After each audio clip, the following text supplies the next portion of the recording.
C'est Jean Vital. Oui, Jean-Vital Jolia, oui. Jolia, OK. Est-ce que ton prénom, c'est Jean Vital? Oui, C'est unique. absolument. Ça vient plus de Suisse ou de France?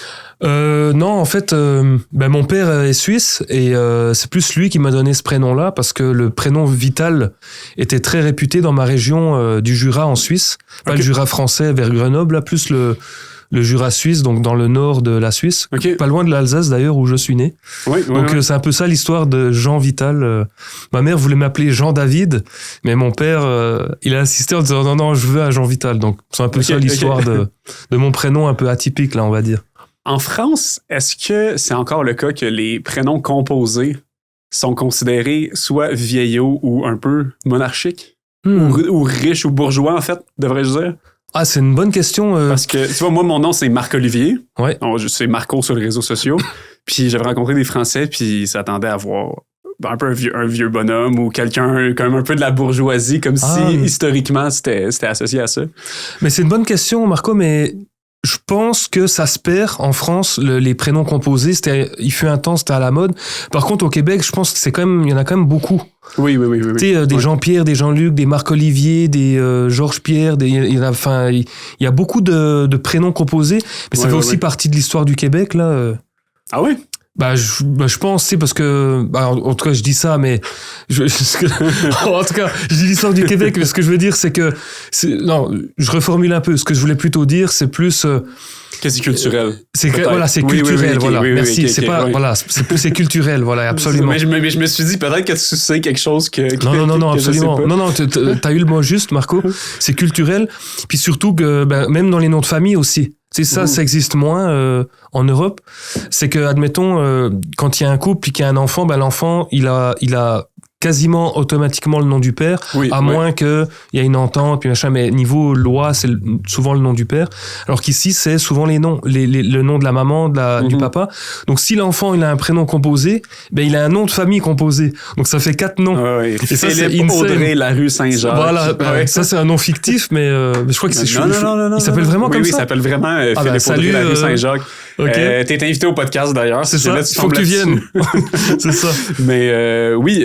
Moi, j'avais entendu parler que c'était un nom fictif pour triper qui s'était fait appeler comme ça. Ah non. Ok, c'est officiellement. Oui, c'est j'adore. Ses parents. Ah, mais tu vois, je l'aime encore plus. Unique. Puis lui aussi, il est très unique, mais c'est qui, là? Bien sûr. Ah oui, c'est ça. On parle de la au même début, personne. quand tu m'as dit, mais ça, c'est un nom fictif, je pensais que tu voulais dire, c'est un nom que tu viens d'inventer, Marco, mais non, c'est ça. On sait de qui on parle. On sait de qui on parle, mais je pensais que c'était un nom d'artiste, en fait, un nom de scène. Mais non, il s'appelle vraiment comme ça. Oui. Regarde. Exact. Ouais. Parfait. Dans le fond, t'es ici aujourd'hui parce que ça me tente qu'on jase de ton parcours artistique, de différentes de tes œuvres, puis aussi de ce que l'art, qu'est-ce que c'est pour toi, puis de comment est-ce que ça contribue à ta vie. Parce que t'es réalisateur de documentaires, long métrage, de pub aussi. On va pouvoir en parler un petit peu. Puis là, dans le fond, on s'est connus parce que tu m'as invité à la première... C'est-tu la première montréalaise? J'imagine que on peut dire ça, oui. Parce que il n'y avait pas eu de date avant, oui. Donc oui, c'était la première montréalaise. La première montréalaise de ton documentaire Roger mon frère. Absolument. Qui présente l'histoire, je dirais peut-être la fin de vie de ton grand-oncle Roger, en fait, qui était donc le frère de ta grand-mère. Absolument. Qu'on découvre à travers le long métrage. C'est un film que tu as démarré en 2014. Puis, en fait, je pourrais essayer de le résumer, mais avant qu'on s'embarque là-dedans, j'aimerais savoir, toi, comment est-ce que tu le présentes aux gens? C'est quoi le synopsis pour toi de ce film-là? Je t'écoute. En fait, je vais plutôt le dire avec mes mots, là. C'est plus authentique que de le dire d'une manière trop technique et tout. Mais en gros, c'est un film relativement simple, dans le sens où le film, en fait, suit une quête, en fait, celle de ma grand-mère, qui, si tu veux, a refusé de placer son frère dans des instituts, etc., parce que il faut savoir aussi, si je mets en contexte pour les gens, Roger, donc mon grand-oncle, était atteint de maladie neurocognitive, parce que on dit souvent la maladie d'Alzheimer, parce que c'est un terme générique, un terme grand public, mais si on va un peu plus scientifique, c'est plus des maladies neurocognitives. Et en fait, ma grand-mère, elle s'est un peu battue, si vous voulez, elle a donné vraiment corps et âme pour justement le sortir de là, parce que en gros, si je commence un peu, parce que je vais pas y aller en mode synopsis, je vais plutôt y aller un peu comme je le pense là, parce que et puis comment je l'ai raconté le film, tu vois. Mais en fait, si tu veux, c'est plus Roger, en fait, mon grand-oncle, il s'avère qu'à un moment donné, il était avec une femme, il a souvent été avec des femmes plus âgées que lui, après, c'est sa liberté, bien sûr, c'était sa liberté. Puis à un moment donné, à cause de la différence d'âge, il s'est retrouvé avec une dame qui était vraiment âgée, lui, il avait une vingtaine d'années en moins, même s'il avait déjà presque 70 ans, là, à cette époque-là. Oh, wow. Donc voilà. Et ce qui s'est passé, c'est que les enfants de cette femme ont tout fait pour la faire sortir de l'appartement de force, pour la placer en hôpital, pour pouvoir vendre l'appartement et toucher de l'argent. Donc Roger, exactement. Donc ça a été comme un choc pour Roger de vivre ça. Puis là, il a commencé à tomber dans l'alcool. Il mangeait plus. Il était très maigre. Et le problème, c'est qu'avec l'alcool et cette condition de vie quand même vraiment pas saine, quoi. C'était clairement de l'autodestruction. Mais il a commencé à avoir des problèmes cognitifs, neurocognitifs dans son cerveau, là. Et très vite, il a été placé en hôpital psychiatrique, comme ça. C'est random. Et là, ma grand-mère, elle a dit non, moi, je veux pas le mettre là-bas et tout. Donc, elle n'a pas eu le choix, si on peut dire ça comme ça. Puis là, elle allait le voir souvent, puis elle voyait son frère attaché sur des lits avec des sangles, des gens qui criaient, des caméras de surveillance. Ils espionnaient comment les malades réagissaient avec des médicaments. C'était un truc de malade. Oh mon Dieu, puis ma grand-mère, presque des expériences c'était un truc de la Deuxième Guerre. Là. Je vais pas dire ça. Sûrement pas aussi intense, mais... Pas si intense, mais tu sais, je suis pas là pour casser du sucre sur le dos des institutions. Là, on parle plus d'hôpitaux psychiatriques. Je vais pas citer le nom parce que ça sert à rien, anyway, mais tout ça pour dire que c'est que ma grand-mère a tellement été choquée de voir ça, elle s'est dit non, moi, c'est terminé, je vais me battre, je vais obtenir la garde, on peut dire ça comme ça, de mon frère. Donc, elle s'est battue corps et âme pour le récupérer. Ça a été tout un branle-bas de combat. Elle l'explique assez bien dans le film. D'ailleurs, tout est très clair. Je prends aussi le temps d'exposer la problématique. Et en fait, c'est ça. Donc, du coup, elle a obtenu la garde avec plein de compromis, etc., etc. Et le film, en fait, pour y revenir, ça parle de ça. C'est une histoire très simple, en fait. C'est une histoire où c'est juste une sœur qui veut s'occuper de son frère par amour. Donc, c'est vraiment un lien fraternel, un amour fraternel entre ces deux-là. Et c'est ça, en fait, la substantifique moelle, comme on dit, là, du film. C'est ça. C'est ce lien entre un frère et une sœur.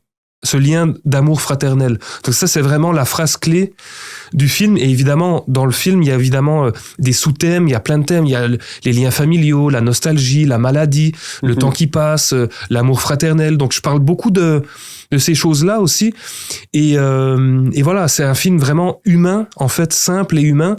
Et l'extraordinaire dans ce film se trouve dans la banalité de leur quotidien, en fait. Ouais. C'est bien résumé pour l'avoir réécouté aujourd'hui avant de te recevoir. Parfait. Là, au moment où tu as fait ça, où tu l'as commencé, tu avais 26 ans? Oui, j'avais littéralement j'avais ton âge. Écoute, Marco, c'est ça. Qu'est-ce qui t'a amené à faire ça? Ça se passe, on l'a pas dit encore, mais ça se passe en Europe. Oui, ça se passe en Alsace même. Exactement. Ouais. Donc ça se passe en Alsace. Moi, je suis né en Alsace, donc je suis français alsacien de naissance. Je salue d'ailleurs tous les Alsaciens là, si peut-être ils vont tomber sur ce lien, qui sait. Oui. Voilà. Et donc oui, donc moi je viens d'Alsace. Le film se passe en Alsace.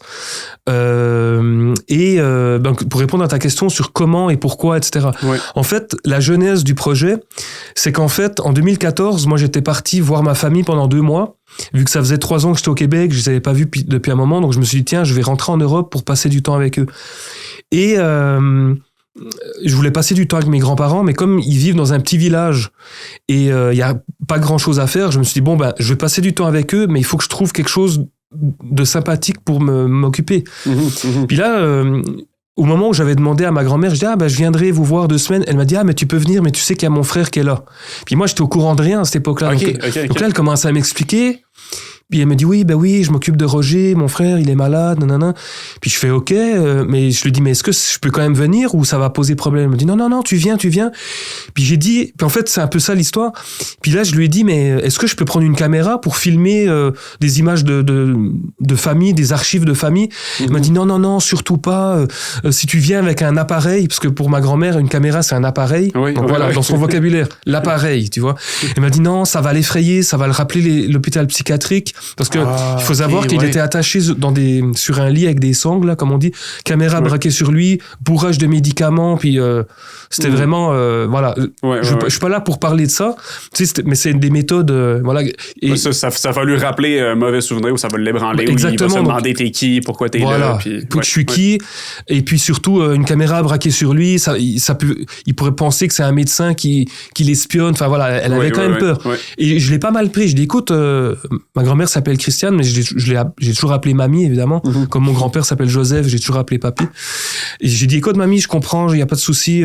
Puis après, j'ai un peu forcé la main quand même, puis je dis, mais t'es sûr, même si je viens avec une petite caméra? Mais elle me dit, bon, tu peux venir, on peut essayer une journée, mais si je vois qu'il fait des crises, on arrête tout de suite. J'ai fait, ok, il n'y a pas de problème. Et puis, donc là, à l'époque, c'était ma mère qui m'avait amené donc en Alsace. C'est environ 1 heure de route entre chez mes parents en Suisse puis mes grands-parents en Alsace. C'est vraiment la frontière là. C'est vraiment c'est pas loin là. Tu sais, c'est limite Montréal-Belleuil là. Tu sais, c'est pas loin. C'est presque ça là. Tu sais. Le chemin qu'on vient de faire. Exactement. C'est plus ou moins ça. Peut-être 15 minutes de plus. Tu sais. Et puis là, donc là, j'ai eu un peu l'aval de ma grand-mère, tu sais, parce que elle agissait un peu comme une tutelle. Tu sais, c'est comme elle qui s'occupait de Roger, donc c'est elle qui confirmait plus ou moins les choses. Il y avait des infirmières aussi, on pourra en reparler après. Et là, ma mère, elle venait de m'amener, ok, et moi, j'assiste à une scène où il y a une infirmière qui est là. Donc là, je sors la caméra et tout, je me dis, je viens d'arriver, je commence là, je filme. Mais moi, au moment où je filmais, je me suis dit, tiens, je prenais ça pas à la légère, mais je me suis dit, tiens, je suis là, je filme. Il faut bien que je commence ces images, ces archives familiales là. Et là, la première scène du film, c'est d'ailleurs quasiment au début là où je veux pas spoiler tout, mais c'est une scène assez difficile où justement Roger il avait un moment de lucidité qui était très très rare en fait, où en fait il était conscient de la scène. Il savait qu'il devait prendre des médicaments, etc. Et là, en alsacien, parce qu'il faut savoir que l'alsacien, c'est un dialecte, en fait. Oui, ça, je savais pas. Parce que je suis allé en Alsace et en Suisse, puis je pensais pas que... Il y a pas de langue qui s'appelle le flamand? Le flamand, ça, c'est en Belgique. Ah, c'est en Belgique. Les flamands. Mais y a-tu du flamand suisse aussi? Non. Ça se peut-tu? Non, non. C'est mon cerveau qui mélange des affaires, mais je savais pas que l'alsacien, c'était une langue. C'est une langue. C'est pas une langue reconnue officiellement, mais c'est un dialecte, en fait. Qui est entre l'allemand et le français, ça se peut-tu? Même pas le français. Regarde, historiquement, je veux pas dire de mentir, là, mais on va dire, pour vulgariser tout ça, que l'alsacien, c'est une sorte de dialecte allemand. Ça vient du haut-allemand, le Hochdeutsch, Deutsch, un truc du genre. J'en sais pas plus, tu sais, mais c'est vraiment tout ça pour dire que, tu sais, en Suisse, par exemple, le 3/4 de la Suisse, c'est alémanique, c'est suisse-allemand, comme on dit. Mais juste pour te dire, un Suisse-allemand, il va comprendre parfaitement l'alsacien. Même si c'est pas le même vocabulaire, le même accent, mais c'est le même type de dialecte, tu vois. Donc, donc voilà, donc ça, c'est le fun. Moi, je le comprends un petit peu, l'alsacien. Il y a des petits mots que je comprends. Je sais pas vraiment le parler, mais voilà, la fierté alsacienne est là, tu vois. Donc là, pour tomber sur mes pattes, j'assiste à cette scène-là avec son éclair de lucidité, et il le dit en français, parce que il faut savoir que les Alsaciens, quand ils se parlent entre eux, c'est souvent en alsacien, puis des fois il y a un petit mot ou une petite phrase qui sort en français. Tu sais, parce qu'il y a des mots qui se traduisent pas. Ah oui, ok. Voilà. Ou selon la vibe de la discussion, les gens ils vont tout parler en alsacien, puis d'un coup ils vont dire ah oui, ok, hein, c'est bon, puis après ils repartent en alsacien, tu vois. Wow, okay. Donc c'est tout un vibe. Et là, mon grand-oncle Roger, il dit non, moi je prends pas de médicaments. Et là il retombe en alsacien. Et évidemment, c'est sous-titré en français comme t'as vu. Et il dit moi je veux rester moi-même, sinon je me suicide. Et puis ça c'est le premier plan. C'est vrai. Donc je venais d'arriver. En mode, je fais des images d'archives de famille, je tombe là-dessus. Puis moi, j'avais compris ce qu'il avait dit. Donc, j'ai fait, ok, c'est weird là. Et là, je continue la scène. Tu te souviens, là, il y a l'infirmière. Après, il lui dit, voilà, mon grand-père, il débarque. Il faut que tu prennes le verre d'eau avec les médicaments. Puis il l'a fait. Tout ça, là, c'était un plan séquence. C'est le premier plan du film. Puis je commence à filmer. Puis comme c'était déjà en fin d'après-midi, j'avais pas beaucoup filmé suite à ça. Puis le soir, je dis à ma grand-mère, je dis à mamie, c'est dingue, là, la scène que j'ai vue, là, c'est un truc de malade. Puis elle m'a dit, oui, c'est vrai, je te l'accorde et tout. Elle m'a dit, tu vois, ta présence, ça l'a pas vraiment choqué. Il a pas fait de crise, mais il faut faire attention. Donc, c'est comme si elle m'avait un peu ouvert la porte, mais elle m'a dit, je suis pas encore certaine. Donc, elle m'a dit, non, tu peux continuer. Donc, le lendemain matin, j'ai continué. Puis, comme j'avais dit à la Cinémathèque, c'était important pour moi d'avoir un processus filmique avec mon grand-oncle, c'est-à-dire de pas arriver dans la face et faire un gros plan. C'est de l'apprivoiser, qui s'habitue à ma présence pour qu'il comprenne inconsciemment que je lui veux pas de mal, tu vois. Donc j'ai commencé le lendemain matin, j'ai filmé quasiment que des plans larges qui sont même pas dans le montage là, tu sais, qui s'habituent à ma présence. Tu vois, ce qu'on a tourné, j'ai tourné une dizaine de jours, donc j'avais peut-être 70 heures de rush là quand même pour 88 minutes, c'est pas pire là. Oui. Je te laisse imaginer le montage, on va peut-être en parler. Et c'est sûr. Donc tu vois, c'est ça. Et puis ça a commencé de même. Donc le lendemain, pareil, il a pas fait de crise, rien. Il était très très calme. Puis là, ma grand-mère, elle m'a dit, ok, regarde, tu peux continuer. Fais attention, dans le sens, fais attention. Il était pas violent, loin de là. Au contraire, c'était un ange là, un petit nounours. Mais elle m'a dit, fais attention dans le sens, tu sais. Surtout qu'il soit pas dérangé. Voilà, qu'il soit pas dérangé, voilà. Son quotidien. Voilà, c'est ça. Puis tu vois, dans le film, on voit des fois des gros plans où je suis littéralement à 30 cm de son visage, puis... Oui, mais c'est ça, c'est ça qui est spécial aussi, là. Mais ça fait partie du processus, tu sais, en fait, j'appelle ça le système entonnoir. En montage, c'est pareil, tu sais. Tu commences large, puis tu vas au résultat final, à la fin, à la crème de la crème. Puis le montage, c'est la même chose. C'est le système d'entonnoir. Ça, c'est un terme que j'utilise. Là. Je sais pas d'où ça vient, mais je fonctionne beaucoup par image. Establishing shot, là, qu'on dit en anglais, là, mais il y a un plan d'établissement, puis là, tranquillement, tu montres de plus en plus c'est comme le macro. Là. Absolument, c'est comme en cinéma. Hein. Quand il y a une scène très éclairée, on commence toujours par les plans larges, puis on finit par les gros plans. Tu vas jamais commencer par un gros plan, après te revirer de bord, faire un plan large, puis éclairer. C'est le monde à l'envers. Là. À moins que ce soit l'effet voulu. Là. Ou alors il y a des contraintes. C'est ça. Il peut y avoir des contraintes techniques aussi pour X raisons, t'as pas le choix. Mais généralement, c'est technique entonnoir. C'est pas mal ça. Là. Puis là, rendu à partir de quelle journée tu te disais, OK, ça, il y a une histoire que je peux faire avec ça, ce sera pas juste des archives de famille, disons, parce que c'est devenu quelque chose. T'sais. Fait qu'il y a quand même eu un moment où tu t'es dit, finalement, c'est pas juste des images d'archives. Ça pourrait être soit important, intéressant ou pertinent qu'il puisse y avoir une œuvre qui ressort de tout ça. C'est à quel moment qu'il y a eu le petit déclic dans ta tête? Assez rapidement. Tu sais, le lendemain, j'apprivoisais encore. Mais je t'avouerais que la troisième journée, je voyais qu'il y avait vraiment quelque chose qui prenait... Je me suis dit, je suis pas en train de faire des images de famille. Là. Inconsciemment, tu sais, ça c'est le Jean Vital le plus jeune de 26 ans. Inconsciemment, c'est comme si je posais déjà un regard sur ce que je voyais, tu sais. Comme si j'étais témoin de quelque chose à travers l'œil de la caméra. Et la troisième journée, je m'en souviens, j'ai dit à ma grand-mère, je dis, écoute, mamie, c'est assez fou, là. Je vais rester un peu plus longtemps que prévu. Je veux vous filmer dans votre quotidien, ça te dérange pas? Non, tu vois que tout va bien. Tant que moi, je peux faire mon travail, que papy peut travailler, que Roger, tu le déranges pas. Tu sais, comme une grand-mère, là, elle m'adore, là, tu sais. Si je lui dis, je reste 3 mois, elle va me dire, tu restes 1 an si tu veux, là. Tu vois ce que je veux dire? Oui. Puis elle va être contente de te nourrir. Voilà, ça c'est clair. À chaque fois que je repars, là, j'ai 3-4 kilos de plus. Là, donc tu vois le truc.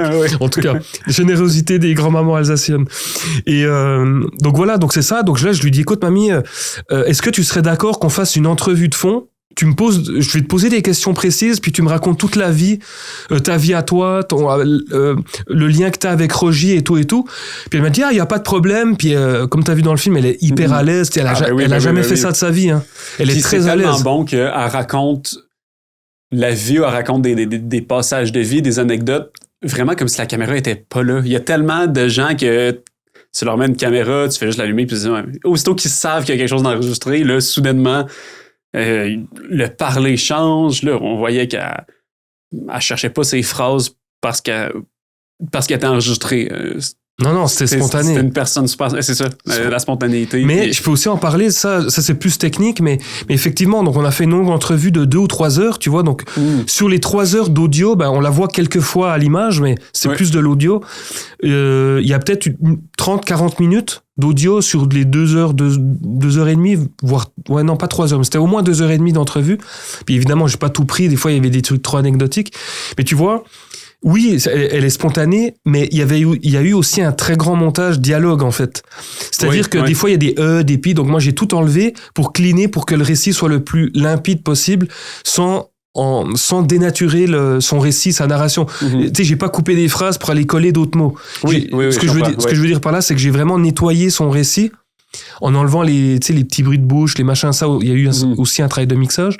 Mais voilà, je voulais rendre ça le plus limpide possible. Enlever les les pi, après, c'est un parti pris. Il y en a qui le laissent pour être encore plus authentique. Mais je trouvais que, puis il fallait que je gagne du temps aussi. Oui, il y a ça. Ouais. Tu sais, c'est con, mais sur 1 heure et demie, t'enlèves des et des pi, t'arrives des fois à 5-8 minutes. Hein. Juste sur des des machins. Ouais. Mais t'enlèves 5-8 minutes. Oui, c'est ça. T'enlèves pas à... Non, t'enlèves. C'est ça, ouais. Donc c'est énorme, 5 minutes de tu sais, en tout cas, définitivement, oui.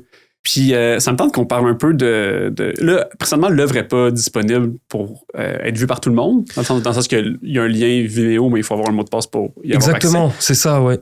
Est-ce que tu sais déjà à quel moment à peu près ça va être... Est-ce que... En fait, je vais recommencer. Est-ce que c'est dans tes projets de le rendre disponible un jour à grand public, oui?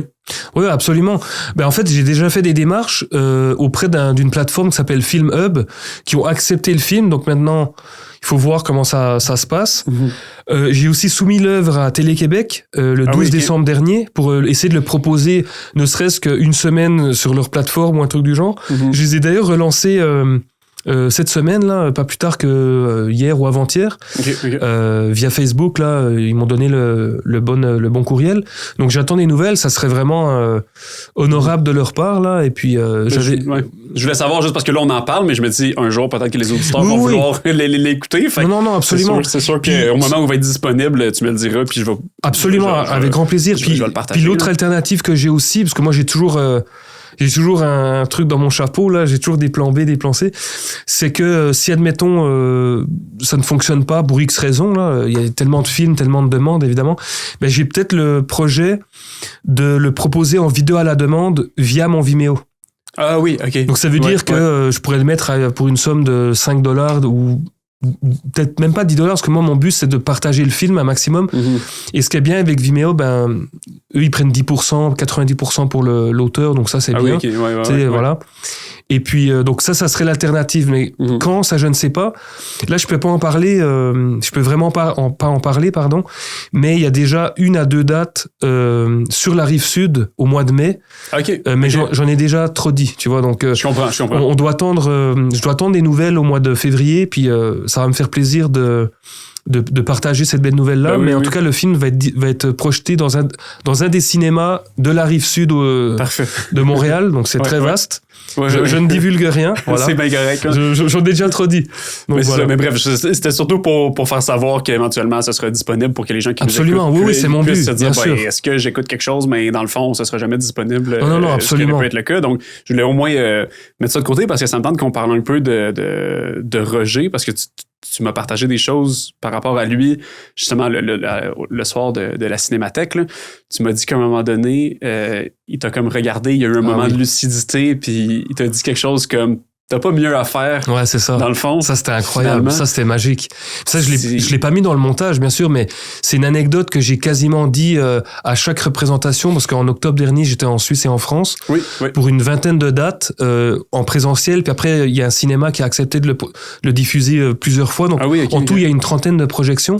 Pour un film indépendant, je suis quand même assez fier, là. C'était beaucoup de travail, beaucoup de travail. Indépendant, puis je dirais, il y a quand même un style slow cinéma, expérimental et tout, là, ce qui est vraiment pas le style de c'est singulier. De tout le monde, pour moi, c'est plus un documentaire singulier, on va dire. Voilà, où il y a une liberté qui a été prise.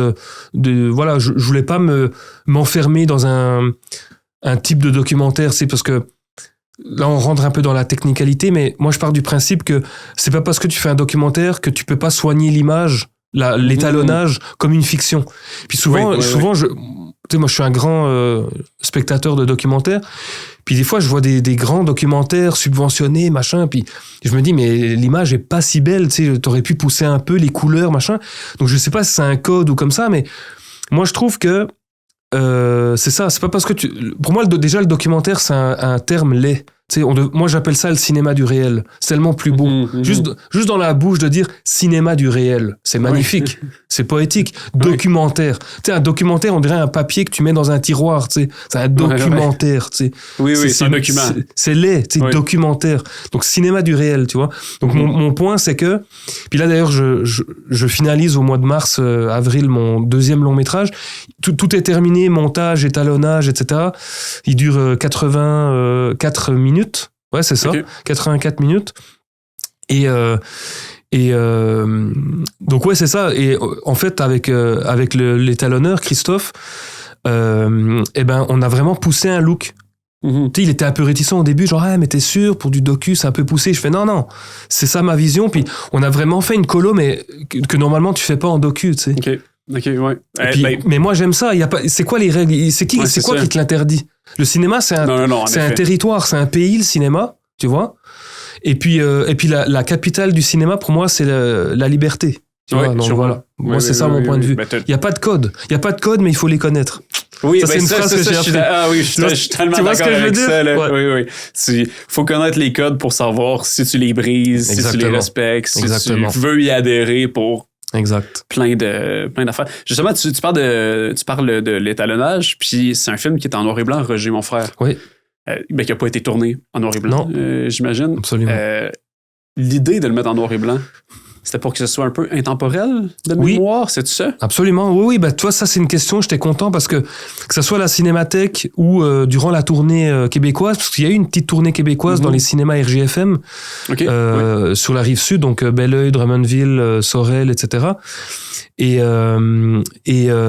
c'est ça, même en Suisse, cette question-là, elle revenait tout le temps. Pourquoi en noir et blanc?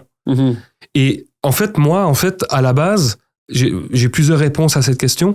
La première, c'est que c'est avant tout un choix narratif, parce que l'histoire du film, c'est quoi? C'est l'histoire d'un homme qui, de par sa condition, donc sa maladie, son neurocognitive, ne se souvient plus de sa vie. Donc il y a une perte de quelque chose.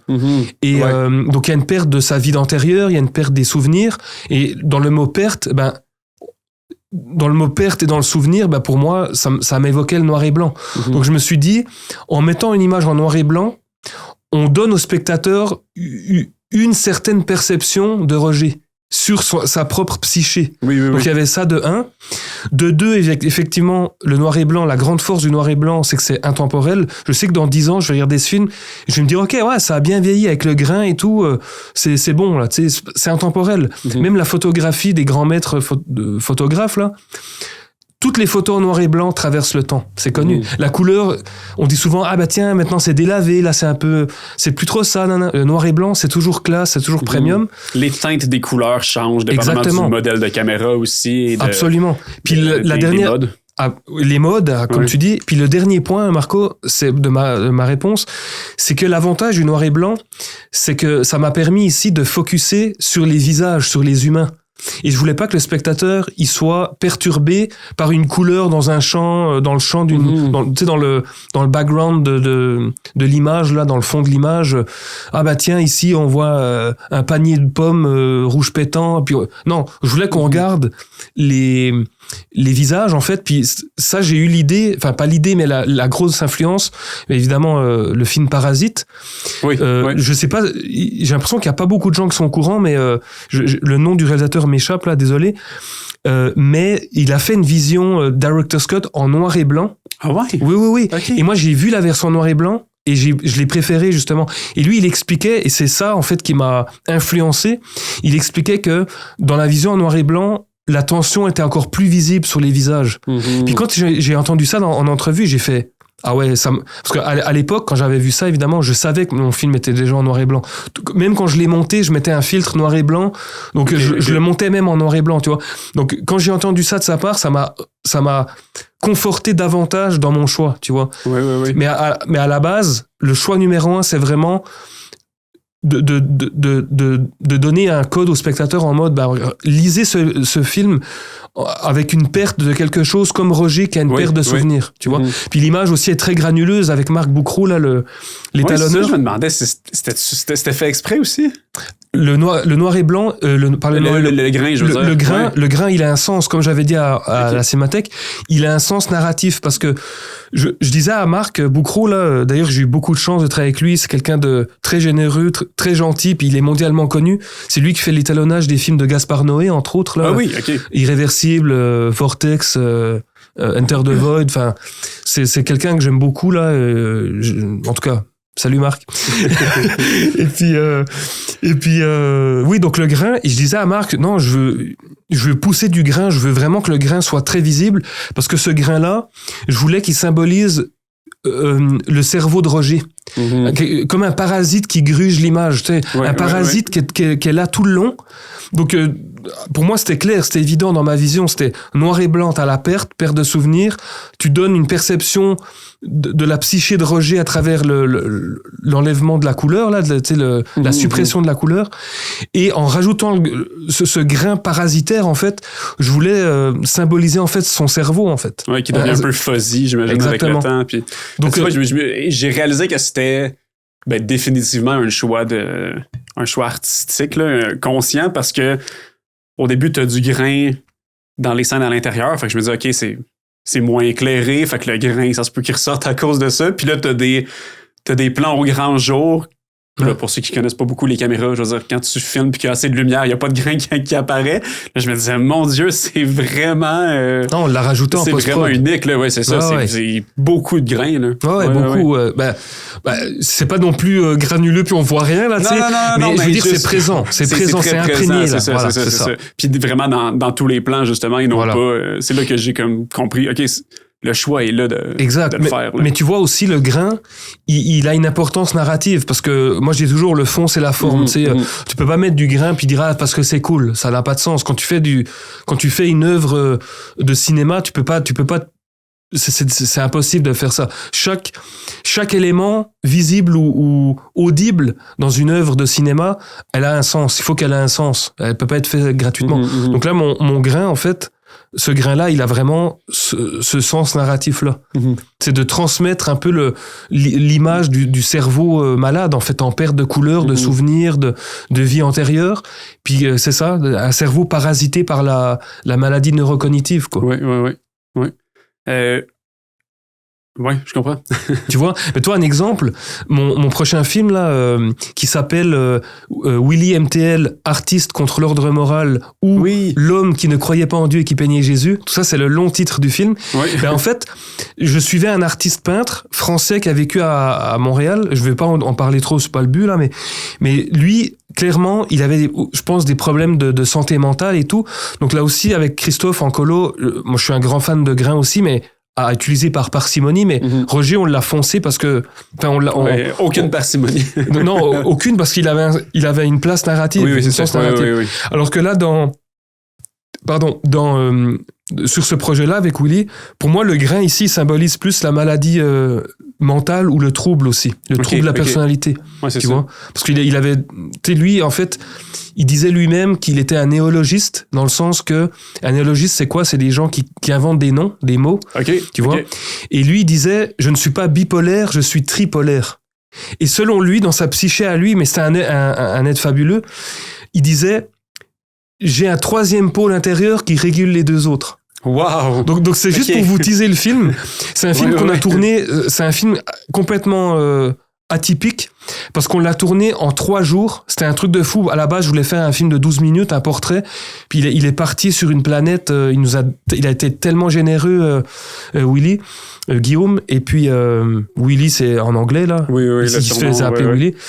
Et donc voilà, c'est ça. On a tourné très rapidement, mais il a été tellement généreux. Puis là, j'ai mis plein d'images d'archives, ses œuvres. Il faisait aussi des vidéos expérimentales. Donc il y a des extraits de ses vidéos, plus ses peintures. Puis c'est quasiment à huis clos. Il y a peut-être une scène où il est à l'extérieur, puis tout le reste, on est avec lui. Et écoute, il s'accapare la caméra, l'espace. C'est un peu dans une vibe, c'est arrivé près de chez vous, là, avec Benoît Poulvord, le film belge culte. Je suis désolé. Il faut que tu vois ça. Il faudrait que je le voie. Là. Ma culture cinématographique n'est pas la meilleure. Je suis désolé. Ta vie va être bouleversée quand tu vas voir ce film. Okay, c'est un film, c'est du génie pur. Mais voilà. Donc, je ne veux pas dire que c'est inspiré de ça parce que, voilà, mais c'est la vibe. Tu sais, Willy, c'était quelqu'un de. Tu sais, tu pouvais pas le faire asseoir et puis il te pose des questions, c'est genre voilà, il te répond pendant 15 minutes, il se lève, il regarde la caméra, il regarde le réalisateur, il faut le laisser aller en roue libre. Donc c'était un peu ça le projet. Le montage a été très très très très long parce qu'il parlait dans tous les sens, enfin tout démêlé, ça m'a pris genre 6 mois à monter, c'est pas des jokes, pas 6 mois one shot, étalé sur 2 ans. Puis je faisais le montage en parallèle de Roger. Donc j'étais sur les 2 films en même temps. Ça me tente qu'on parle du montage de Roger parce que tu as dit que tu avais 70 heures de contenu. C'est aussi un film qui a été tourné en 2014. On est en 2026 aujourd'hui. Tu l'as sorti l'année passée en 2025. 2024, ouais. 2024? En fait, officieusement, c'est 2024, puis officiellement, c'est 2025. Ah oui. OK. Puis tu m'as aussi partagé qu'il y a des images qui ont été tournées en 2016 mais qui n'ont pas été utilisées aussi. Mm-hmm. Fait en tout et partout, il y a à peu près 10 ans qui ont eu lieu entre le tournage principal et la version finale. Mm-hmm. C'est long. C'est long, oui, mais en même temps, je regrette pas, au contraire. Et moi, je dis toujours, les images d'un projet de cinéma du réel, pour ne pas dire documentaire, oui. ça vieillit comme le bon vin. Mm-hmm. C'est ça qui est beau dans un documentaire. Tu peux faire des documentaires en le datant en 2026, mais fait avec des images des années 80, 90. C'est ça la magie du documentaire. Oui, c'est vrai. C'est intemporel, tu vois. Donc j'ai envie de dire, dater des images pour un film documentaire cinéma du réel, ça n'a pas lieu, tu sais. Mm-hmm. Donc voilà. Mais l'affaire, c'est que, en toute transparence, quand je l'ai tourné, j'avais 26 ans. J'étais vraiment jeune et je pense que j'étais pas assez mature pour aborder un tel sujet. Et je savais que les années défilaient et je savais que chaque année, je me disais, j'ai un film dans le disque dur, mais je n'osais pas affronter ces images. Mm-hmm. Parce que je me suis dit, en fait, je me mettais un peu des bâtons dans les roues, puis je me disais, ouais, le montage documentaire, c'est trop dur, c'est le plus compliqué. Puis au fil des ans, je me mettais ça dans ma tête en me disant, ouais, c'est trop compliqué, nanana. Après, j'ai essayé de trouver un monteur, ça marchait pas, nanana. Ensuite, j'ai lâché l'affaire. Finalement, le temps passait là vers 31, 32, je commençais à en parler autour de moi. Puis à chaque fois que j'en parlais, les gens, ils étaient full intrigués. Ils disaient, mais c'est génial, fais-le. Puis moi, dans ma tête, je me suis dit, mais ça va intéresser personne, là. Des grands-parents, là, avec, tu sais, trois personnes d'un certain âge, dans un petit village perdu, ça intéresse personne. Puis au contraire, quand j'en parlais autour de quelques personnes, même à certains, je montrais des rushs, ils étaient comme, mais montre-le, c'est malade ton truc. Puis moi, c'est grâce à ces gens-là ça m'a boosté en fait, parce que ils avaient un autre regard là-dessus, tu vois. Donc là, du coup, pareil, le temps passe. Puis là, il y a eu des déclics, on va dire. C'est que il y en a un, je vais pas le dire au complet parce que je vais pas teaser le film non plus, tu vois, mais il y a eu un truc dans ma famille où il y a eu un déclic par rapport à Roger, tu vois. Et là, j'étais comme moi, puis ma grand-mère, elle commençait à me faire un peu de la pression douce. C'était en mode, hey, c'est quand qu'on regarde le film, c'est quand que le film est prêt, puis mais c'était une pression positive là, tu vois. Et puis, après, il arrive le fameux Covid en 2020. Ouais. Et là, évidemment, écoute, là, j'étais devant le mur, là, j'étais comme, on est en dedans, on peut rien faire. Il y a juste ça à faire. Il y a juste ça à faire. Et là, un matin, c'est parti là, et j'ai fait, let's go, j'y vais. Et puis là, j'ai commencé à tout revoir. Les 70 heures, ça m'a pris je sais pas combien de jours. Puis là, comme je disais à la Cinémathèque, ce que j'ai fait, c'est que j'ai vraiment abordé le montage en faisant d'abord une structure. Donc j'ai regardé tous les rushs, j'ai pris beaucoup de notes avec des post-it, un peu comme les gens ils font en scénario là, ils écrivent des post-it, voilà, ils bougent les scènes. Voilà, ils bougent les scènes. Et moi c'est ce que j'ai fait. Donc j'étais comme on peut faire ci, on peut faire ça, nanana. Puis une fois que j'étais content de ma structure, donc il faut savoir que juste écouter les rushs puis faire la structure, ça m'a pris genre 1 mois et demi là. C'était vraiment long. Pour 70 heures. Ah non, c'était long. Je te crois là. C'était long. Puis en même temps, on était en dedans, on pouvait rien faire. Donc tu sais. Donc la pandémie m'a un peu aidé, on va dire. Ça m'a mis un coup de pied au cul, comme on dit. Et donc, du coup, c'est ça. Donc, du moment où j'ai commencé à monter, évidemment, tu sais, le documentaire, surtout dans ce genre de sujet, ça se fait pas en 2 minutes, là. Donc, j'avais besoin de recul, des fois. Donc, des fois, je montais pendant 8 jours, 10 heures par jour. Là, j'en pouvais plus. Donc, pendant 1 mois, je laissais ça de côté. Après, je revenais, tu vois. Donc, c'était vraiment au compte-gouttes. Et puis, à un moment donné, c'est ça a été vraiment un travail de longue haleine, là. Puis, j'aime toujours à dire que faire un film, là, c'est vraiment un sacerdoce. C'est un dévouement total. Tu peux pas dire, oui, je fais un film, puis je reprends dans 6 mois. Non, tu dois vraiment te mettre dans une bulle artistique. Et puis c'est ça, tu te mets dans une bulle artistique, c'est un dévouement total que tu donnes. C'est comme tu donnes naissance à une œuvre. Donc pour donner cette naissance-là, tu dois être... en train de contracter. On peut dire ça, en gestation, là, tu vois. Oui. Mais en tout cas, tu vois ce que je veux dire. Mais il faut aussi prendre des moments de pause. Puis, je tiens à souligner aussi qu'on monte un film jamais seul. Tu sais, mon deuxième, là, il y a beaucoup de gens qui m'ont aidé, des monteurs d'expérience, talentueux, etc. Et je les remercie d'ailleurs encore aujourd'hui. Et pareil, Roger, tu vois, une fois que j'avais quelque chose d'intéressant, je l'ai montré à 2-3 monteurs beaucoup plus âgés que moi, beaucoup plus expérimentés, puis ils me challengeaient, tu pourrais faire ci, tu pourrais faire ça. Donc ils m'ont vraiment beaucoup aidé, tu vois. Et puis c'est ça, de fil en aiguille. Puis après, il y a eu aussi un moment où quand j'avais quelque chose, je me suis dit tiens, j'avais jamais fait de demande pour le calque, par exemple. Sodec, j'ai jamais fait, pas encore, mais ça ne saurait tarder. Parce que comme je vous disais, j'ai plein de projets en tête. Mais donc je me suis dit, tiens, regarde, à un moment donné, il faut commencer. Donc j'ai fait une demande au calque. Le premier refus. Donc, en gros, quand on vit son premier refus, j'étais en boule pendant 1 semaine, là. Tu sais, voilà. Et puis là, à un moment donné, il y a une amie de l'époque, et elle m'a dit, viens prendre un café chez moi, il faut que je te parle. Parce qu'elle voyait que j'étais vraiment pas bien, quoi. J'étais déprimé. Juste parce que j'ai eu un refus dans ma vie, tu sais. Mais maintenant, j'en ris, tu sais. Puis là, elle m'a dit une phrase qui a agi comme un électrochoc. Elle m'a dit, si tu te mets dans un tel état pour un seul refus de bourse, change de métier. Ah oui. Elle m'a dit ça, puis j'ai fait waouh. Puis le lendemain, j'étais comme ok. J'ai refait une deuxième demande en m'entourant cette fois-ci d'un cinéaste que j'aime énormément, qui fait des très bons documentaires au Québec, qui produit aussi un peu ses films. Donc il m'a donné un coup de main bénévolement, tu sais, les budgets, les machins, parce que je m'étais remis en question justement sur c'est quoi les forces et les faiblesses, parce que j'avais demandé une rétroaction là de ma voilà, puis j'avais quand même du bon, tu sais, mais pas assez bon, tu sais. Malheureusement, même si c'était un bon dossier, ils ont pas de l'argent infini, malheureusement. Mais non. Ils font ce qu'ils peuvent, tu sais, il y a des choix. Donc là, suite à ça, je fais un deuxième dépôt, refus. Mais ça allait bien, j'étais comme ok, cool, ça va, je prends de la bouteille, je prends de l'expérience là, tu sais. Puis je me suis dit ok, parfait, j'essaie un troisième, tu sais. Puis à chaque fois, mes notes étaient meilleures. Mais à un moment donné, je me suis dit regarde, je veux faire le film et tout. Finalement, j'avais entendu parler de la bande Son Image au Saguenay, que je salue d'ailleurs. Et eux, ils lancent en fait une bourse de la post-production. Chaque année, tu vois. Et là, comme mon dossier pour le calque était déjà fait, tu vois, donc je me dis, je l'ai pas fait pour rien. Donc j'ai relu mon dossier pour le calque, je l'ai réadapté pour la bande Son Image. Et là, je les connaissais pas, donc je fais une première demande, je l'ai pas. Donc je fais, même ça, je l'ai pas, merde. Contre vents et marées, j'ai jamais lâché. Je me suis dit non, je crois au film, il faut que je le fasse. Puis à un moment donné, je suis plus en mode, je veux le faire pour ma grand-mère, je veux qu'elle voit ce film. Oui, toi, c'est ça qui m'a animé. Puis finalement, l'année d'après, j'ai repostulé, j'ai déposé à nouveau ma bourse à la bande Son Image, et là, je l'ai eu. Puis quand ils m'ont appelé, ils m'ont dit on a trouvé ça beau que t'as retenté ta chance, ça montre vraiment que tu veux faire le film. On a aimé ta démarche, puis c'est un peu grâce à eux, parce que j'ai fait ce film quasiment pas de budget. Puis le peu de budget que j'ai eu de la bande Son Image, qui déjà c'est super de leur part là, c'est un organisme incroyable qui d'ailleurs tourne avec un film d'animation en ce moment qui s'appelle La Petite Ancêtre. Ils gagnent plein de prix partout, donc je suis vraiment content pour eux. Je vais aller voir ça aussi. Ouais, vraiment. Et c'est un peu grâce à eux que j'ai pu finaliser mon film, parce que même si c'était un petit quelque chose, ce petit quelque chose là, ça m'a permis de payer mon étalonnage, de payer la musique.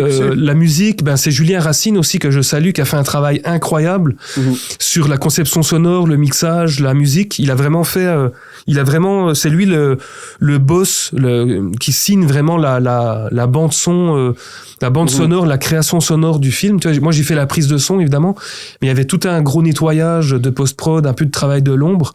Donc j'en profite sous la lumière là de le mettre en lumière, parce que c'est vraiment quelqu'un que j'aime vraiment beaucoup, Julien Racine. je vous encourage à aller voir son site aussi. Il fait de la super bonne musique. OK. Et puis, je lui dois beaucoup aussi. Même pour le montage, sur la fin aussi, il m'a challengé. Il m'a donné des bons conseils aussi sur comment ficeler comment terminer mon film, tu vois. Ouais. Donc c'était plus moi ce que j'aime beaucoup, que ça soit même avec Marc ou Julien, parce que littéralement on est 3 sur le projet. On a fait un long métrage, l'équipe c'est 3 personnes, tu vois. Moi, ce que j'aime tout le temps, c'est pas travailler avec des presse-boutons, j'appelle ça. Puis c'est pas péjoratif, mais tu sais, c'est souvent les gens, tu dois les prendre par la main, puis leur dire fais ci, fais ça, puis être vraiment un chef d'orchestre, mais trop chef d'orchestre. Puis moi, j'aime ça travailler avec des gens qui vont challenger ta vision. Okay. Tu sais, qui vont dire OK, toi tu vois ça comme ça, mais moi je vois ça comme ça. Des gens qui vont pouvoir injecter de leur propre intention artistique aussi. Absolument. Puis tu vois, c'est pas tous les réalisateurs non plus qui veulent ça, tu vois. Fait que des fois, il y a des gens qui peuvent être des presse-boutons, mais non. Moi, juste parce qu'ils veulent respecter ou ils veulent dire, ben moi, je veux pas travailler pour rien. Non, absolument. Je veux que ce soit la bonne vision qui soit là. Pour moi, avant tout, c'est un métier de collaboration. C'est pas un métier de fais ci pour ça. Je sais qu'il y a des réals, ma foi, c'est leur méthode. Ils donnent l'image de toi, tu travailles pour moi. Donc tu fais ce que je te dis. Moi, c'est pas du tout ma manière de faire. Moi, je suis plus dans l'humain, dans l'écoute, dans l'authenticité, dans beaucoup de liberté aussi. Tu sais, c'est sûr que je laisse toujours la porte pour une proposition, mais si j'aime pas, j'ai une vision. C'est aussi ma job d'avoir une vision puis de mener le bateau là, tu sais, c'est normal. Mais je m'inspire souvent, tu sais, quand on est réalisateur, t'es obligé d'être un leader. Tu sais, mais il y a 2 sortes de leaders. Puis moi, je m'inspire plus des leaders comme chez les loups, tu vois. Il y a les leaders qui vont se mettre au-dessus de l'équipe puis qui gueulent sur les autres. Puis il y a les leaders qui se mettent derrière l'équipe puis qui les poussent en avant. Puis moi, je préfère me mettre derrière mon équipe puis de les pousser en avant. Tu vois, puis chez les loups, c'est comme ça. Donc, c'est une petite anecdote, le fun, que j'aime raconter, mais en fait, si tu veux, dans une meute de loups, au début, en premier plan, ils vont mettre les vieux loups, les malades, etc. Okay. Derrière, ils vont mettre les loups jeunes. Au milieu, ils vont mettre les plus forts. Puis en dernier, il y a le boss, quoi. Ah ouais. Qui a une vision sur la meute. Donc, comme ça, si la meute se fait attaquer, les premiers qui se font attaquer, c'est les malades et les vieux. Wow. Donc c'est hyper smart. Mais anyway, je suis pas là pour parler de loup, tu vois. Mais j'aime cette anecdote. Puis pour moi, un bon réalisateur, c'est un réalisateur qui a une vision, évidemment, qui a ce côté j'emmène une équipe dans ma vision, mais qui va pousser ton équipe, qui va sortir le meilleur de chacun. Puis c'est des trucs simples, hein. Ça peut être, tu peux être en plein tournage, puis faire un compliment à la maquilleuse, genre hey, super ton maquillage, j'aime ça, c'est vraiment beau, ou hey, la lumière c'est vraiment super, hey, les gars, je suis content, super bel job, ou genre, je sais pas moi, tu fais un tournage puis tu travailles à distance puis tu peux parler au directeur photo via un micro, tu dirais c'est une super belle shot, bravo, t'as tout compris, c'est renforcement positif. Moi je suis toujours comme ça. Je suis toujours dans le renforcement positif. Je suis pareil. Puis, tu vois, par contre, quand j'aime pas un truc, je vais jamais gueuler ou autre, je vais dire je comprends, mais moi je vois plus ça comme ça. Qu'est-ce que t'en penses toi? Puis là on laisse place à un débat, à un échange, puis on trouve une solution. Un débat, c'est une façon de bâtir quelque chose aussi. Absolument. C'est un métier. Si on l'oublie là. C'est un métier de collaboration et de construction. L'architecture et le cinéma c'est très lié. On construit quelque chose. Oui. Même si un film c'est non tangible, parce que c'est numérique, c'est même une pellicule, voilà, mais tu regardes un écran, c'est non tangible, mais tu comprends le parallèle. Oui. Je pense que n'importe quel débat dans la société devrait être vu un peu plus comme une construction que comme 2 personnes qui veulent gagner leur point là. Ça sert à rien. Mettons. Puis je sais qu'il y en a des réals qui sont qui ont des pratiques un peu plus leader, je me mets au-dessus, mais regarde, c'est leur manière de faire. Des fois, c'est pas nécessairement je me mets au-dessus, mais c'est mon œuvre, donc je veux que ça ressemble à ce que je veux que ça ressemble. Pour moi, c'est mal pensé. Il y a différentes visions du cinéma aussi. T'sais. Absolument, mais tu vois, justement, il y a une fierté de dire c'est une œuvre que je signe, mais sans mon équipe, elle n'existe pas. Moi, j'ai toujours dit, un réalisateur sans équipe, c'est juste réalisateur-réalisatrice, hein, bien sûr. J'encourage les femmes réalisatrices. Il en faut plus, d'ailleurs, là, sincèrement, parce que c'est important d'avoir une vision féminine. Il y a plein de films où les sujets sont traités par des hommes, alors que ça aurait dû être traité par une femme. Donc j'encourage le cinéma, les réalisatrices, les femmes réalisatrices. Et donc là je sais plus ce que je disais par rapport. On parlait des loups. Oui, ça, les loups. Non, mais bien après. On a parlé du 70 heures de tournage. Voilà, puis là, finalement, t'as été aidé, mais il y a une question que je t'avais posée, puis justement à la Cinémathèque. Puis je pense que je me rappelle la réponse. Mais justement, tu parlais des scènes que tu choisissais de faire, comme avec des post-it. Là. Mhm.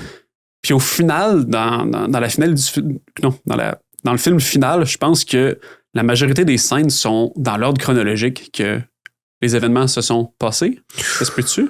Pas vraiment en fait parce que non, ok. Non, en fait je me suis trompé.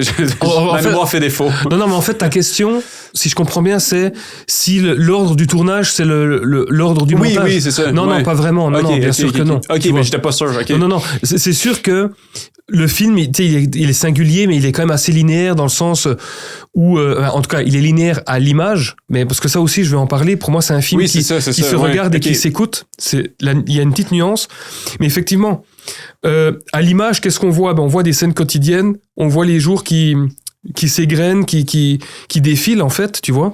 Mais à l'audio, on raconte autre chose. Puis c'est ça aussi la singularité du film. Je comprends ce que tu veux dire. Ouais. C'est que à l'image, on voit des scènes de la vie quotidienne, ok.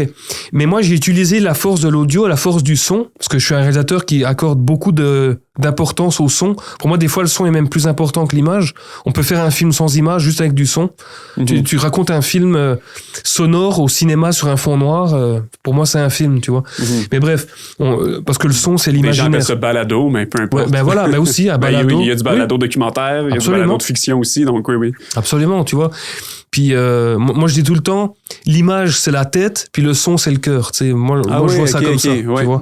L'image, c'est cérébral, tu le vois. C'est un process dans ton cerveau, alors que le son, c'est un truc que tu ressens. Que tu vas ressentir. C'est les émotions, c'est le cœur, tu vois. Les vibrations aussi. Exactement, c'est ça. Tu peux faire un film avec un iPhone ou un vieux cellulaire des années 2000 qui filme en 144p, mais si ton son est impeccable, les gens ils vont regarder. Mais si à l'inverse, à contrario, tu prends une Arri Alexa Cinéma, puis tu prends ça t'enregistres le son avec ton iPhone, les gens au bout de 2 minutes ils quittent la salle.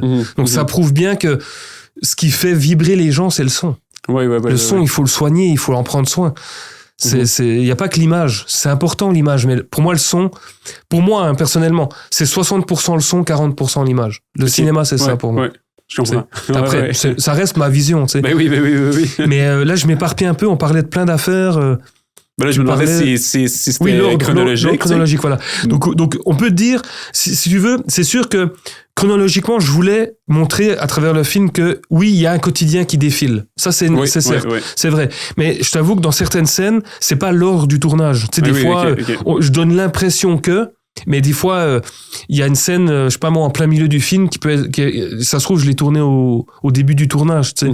Mais à travers le montage, je voulais créer une linéarité pour dire, voilà le quotidien de ces 3 personnes. Tu sais. Mais par contre, comme je disais, je retombe sur mes pattes, que j'utilise le son, qui est en fait le témoignage de ma grand-mère, où là, elle nous emmène dans plein d'affaires.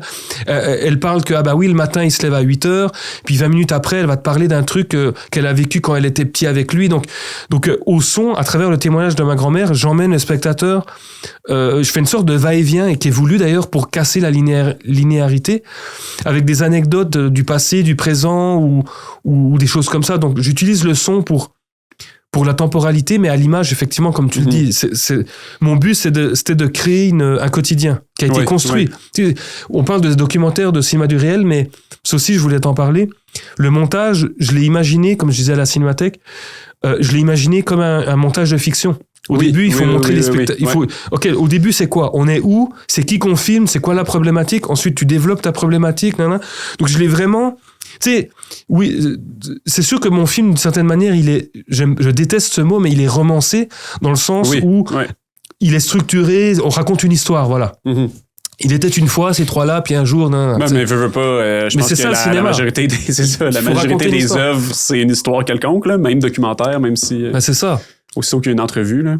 Tu sais, parce que quand on est petit, on raconte toujours plein d'histoires, puis les gens, ils disent « Ah, mais raconte pas d'histoire. » Puis quand t'es rendu à un certain âge, puis que tu veux faire des films, les gens, ils te disent « Ben non, raconte des histoires. » Tu vois un peu ça. Je pense que même que ce soit de raconter des histoires ou pas, je veux dire que ce soit de faire des films ou de créer des œuvres ou pas, quand on parle de nous-mêmes ou quand on répond à une question, comment tu vas, qu'est-ce que tu as fait aujourd'hui, qu'est-ce que c'est, le fameux quoi de neuf, il faut que tu sois capable de te raconter en histoire, tu sais. Que tu sois capable de de fignoler tes phrases, ben, pas pour sembler intéressant, mais tu comprends ce que je veux dire, tu sais, pour la communication, Absolument. faut que tu sois capable de raconter une histoire.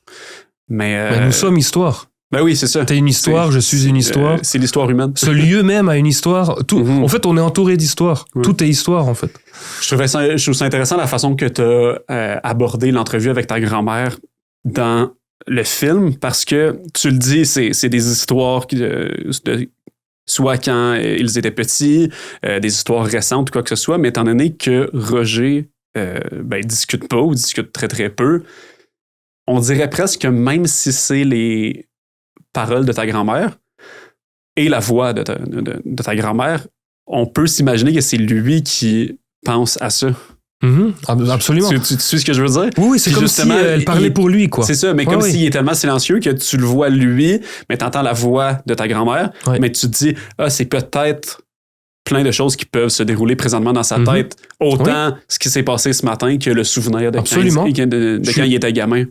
Je suis complètement d'accord avec toi. Puis effectivement, c'est ça que je trouve magnifique, c'est que, et ça le rend encore plus mystique, je trouve, Roger, c'est que oui, il parle peu, mais il brille de sa présence à l'image. Tu sais, il y a des gros plans de lui là où il parle pas, mais il dit tout. Même quand un visage quand la bouche d'un visage ne bouge pas, ça veut pas dire qu'il parle pas. Un visage peut parler sans parole. Ben oui, tu vois? Oui. Et lui, sa présence parlait. Le body language est vraiment plus fort son que body les paroles. Ouais, exactement. Puis je trouve ça encore plus beau. Puis effectivement, dans le film, il parle au début dans la fameuse scène de cuisine, justement, mais c'est très très peu, un peu dans la salle de bain, avec ma grand-mère sur la toilette et tout ça. Du quotidien, le rasage et tout ça, mais il parle très peu, et je trouve ça encore plus magnifique. Je trouve ça encore plus beau là de le voir. Il est encore plus dans son monde, comme dit mon grand-père, parce que il faut en parler aussi de mon grand-père, parce que sans lui, le film aurait été différent, parce que il y a 3 personnes, il y a 3 protagonistes dans ce film, puis lui, en fait, c'est un peu la pièce angulaire là. Il est hyper important dans le film, parce que il y a une force triangulaire entre ces 3 là. Qui n'aurait pas lieu s'il y avait eu juste ma grand-mère et son frère, quoi. Même si ton grand-père est quand même moins présent au niveau du narratif, il est moins présent, mais son rôle est très important. Tu sais, il y a une scène, par exemple, où je suis quand même pas mal de temps avec lui, puis il explique que il note dans son carnet les légumes, la température du jour, et puis qu'il fait ça depuis qu'il a l'âge de 15 ans, tous les jours, sans exception, Il résume sa journée depuis qu'il a l'âge de 15 ans. Puis pour moi, cette scène, elle était hyper forte symboliquement, parce que pour moi, mon grand-père dans le film, il symbolisait, du moins à ce moment-là, la mémoire. Ce que Roger n'a pas. Donc cette scène, elle n'est pas là par hasard. Et lui, il y a une phrase clé à un moment donné, parce que je commence la scène pour que les gens ils comprennent pas bien, en mode on le voit qu'un carnet, puis il dit bah voilà, là c'est mes légumes, puis c'est hyper banal, mais c'est voulu.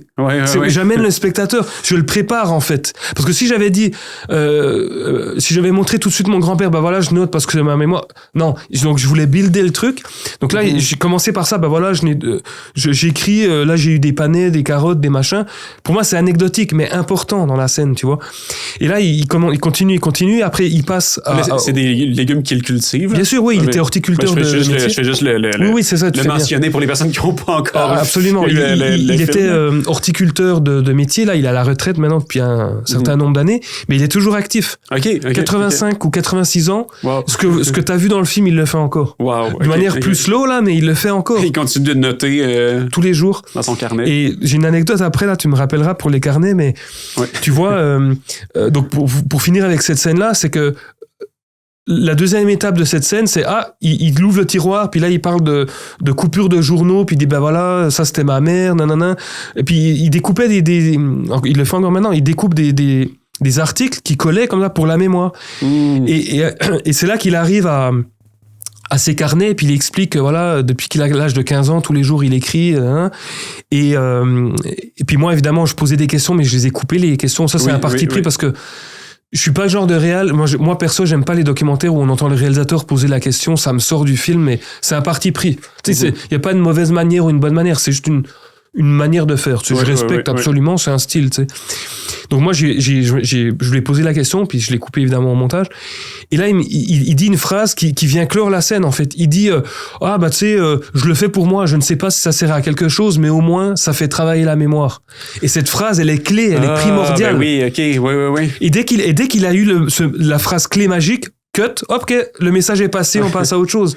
Mais cette scène, elle paraît banale, mais elle est hyper importante parce que... Maintenant que tu me l'as redit, tu comprends, parce qu'elle montre l'histoire d'un homme qui note sa vie pour s'en rappeler, pour faire travailler sa mémoire. Alors que Roger, lui, il a pas de carnet, il sait pas ce qu'il a fait le 2 juin 1972.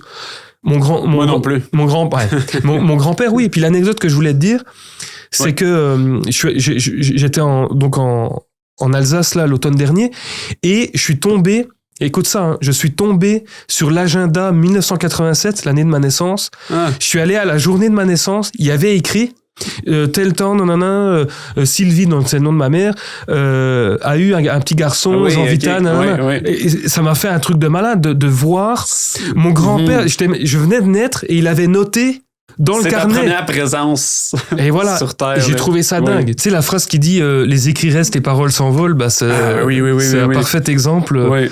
C'est magnifique. Là. Donc, tout ça pour dire, voilà, la présence de mon grand-père est primordiale. Primordiale dans le... Il a un rôle important dans le film. Plus effacé, mais très important. Oui, je comprends. Ça me tente qu'on parle de les dernières scènes du film. Comme je t'en parlais un peu avant qu'on ouvre les micros. Absolument. Moi, je te disais que la scène qui se passe dans la salle de bain, donc qui est une scène, presque autant banale que les autres scènes au final, là. On se le disait, mais que c'est Roger qui se rase la barbe, puis qui va aux toilettes, puis la caméra est là, bouge. Il se brosse les dents, il se rase, il se peigne un peu, il se lave le visage. Ah oui, ça se peut. C'est peut-être un autre que... Je pense qu'à un moment donné, il est assis, dans ma tête, il est assis sur une toilette, mais ça se peut que... Non, sur une chaise, et puis c'est ma grand-mère qui l'habille, qui lui met une chemise. Oui, c'est ça. Voilà, ok, mon erreur. Non, t'inquiète. Puis au final, je disais que c'est beau de terminer par cette scène-là parce que c'est des actions qui font penser au matin, là, du moins, tu sais, de s'habiller, de se raser. Comme une routine, c'est ça. Comme une routine du matin. Puis au final, c'est comme une façon de dire, la vie repart ou la vie continue, même avec la fin, la fin du film. Là. C'est comme, malgré tout ce qui se passe, malgré toutes les difficultés, cette présence-là de la fraternité, comme tu disais, puis de l'amour de la famille, je trouve qu'il est tellement bien présenté dans cette dernière scène-là pour la continuité qu'on ne voit pas au final. Absolument. Là, toi, tu m'as fait remarquer la porte. Oui, la symbolique de la porte au cinéma. La symbolique de la porte, puis au final, la façon aussi que ça se termine. Donc, en fait, tu peux expliquer un peu la symbolique de la porte. Je vais te poser une question là-dessus. Absolument. Après. Oui, au cinéma, je ne veux pas dire que c'est un code, mais c'est un symbole fort et très connu, notamment au théâtre aussi. Quand un comédien entre et quitte la scène, il rentre par une porte, il sort par une autre. Puis au cinéma, le symbole de la porte, c'est très connu là, tu sais. Puis moi, je voulais cette symbolique de la porte dans le sens où, comme tu l'as bien résumé, on voit cette scène de la vie de tous les jours. En fait, c'était un des nombreux matins que ma grand-mère a vécu avec son frère. Tu sais, parce qu'elle elle s'en est occupée quand même pas mal d'années, 4 ou 5 ans. Et puis oui, c'est ça, c'est que je voulais, en fait, c'est un long plan qui dure 8 minutes. Il y a peut-être 2 cuts dedans parce que je voulais montrer les moments les plus marquants là, mais les 2 cuts sont quasiment invisibles. C'est vraiment un long plan de 8 minutes. C'est beaucoup trop dynamique. C'est ça, ouais. C'est 2 cuts en 8 minutes, tu m'as perdu. Non, exact. Puis moi, ce que je voulais, en fait, je voulais qu'on reste un dernier moment presque en temps réel. Mais il y a quand même du montage, mais tu comprends l'idée. Oui. Donc, de par la durée du plan, en fait, je voulais que ce long plan-là s'imprègne, en fait, à l'indélébile dans la rétine du spectateur, comme aussi pour dire, c'est la dernière scène où vous allez les voir tous les deux. Puis je voulais que ce plan-là, il dure, en fait. Je voulais qu'il soit intemporel et indélébile, tu vois. Puis à la fin, justement, c'est un peu comme des comédiens qui ont fini leur job, genre, le film a dit ce qu'il avait à dire. Les 2 protagonistes du film quittent la scène en quittant les lieux par la porte. Et d'ailleurs, il y a un plan, ça dure quelques secondes où la porte est vide. Tu sais, le plan est vide, ils ont quitté les lieux. Puis je trouve ça magnifique symboliquement.